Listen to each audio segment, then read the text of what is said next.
আসসালামু আলাইকুম। কী অবস্থা সবার? আশা করি ভালো আছেন। একটা রোকাইয়া, উদ মাত্র রোকাইয়া, নিউ নিউ কালেকশন। কার কার লাগে চলে আসেন। হোলসেল রিটেল দোনোটা আছে। দেখেন একটু ওপেনিং করে দেখে।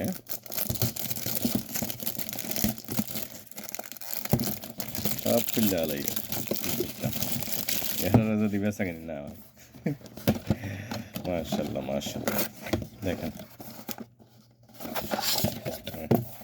বকুর, বকুর রোকাইয়া। এখানেও আবার ক্লোজ ভিতরে। এখান থেকে ইয়া করে একটু দেখি স্মেলটা কেমন। মাশাল্লাহ, অসাধারণ অসাধারণ বকুর, অসাধারণ স্মেল। রোকাইয়া, উৎমাত্র রোকাইয়া, দেখেন। ওকে, কার কার লাগে হোলসেল রিটেল দোনোটা আছে। Muharraq green ocean, Manama green ocean. চলিয়ে জলদি জলদি, কার কার দোকান আছে ইয়া আছে চলিয়ে আসেন। ওকে, আসসালামু আলাইকুম।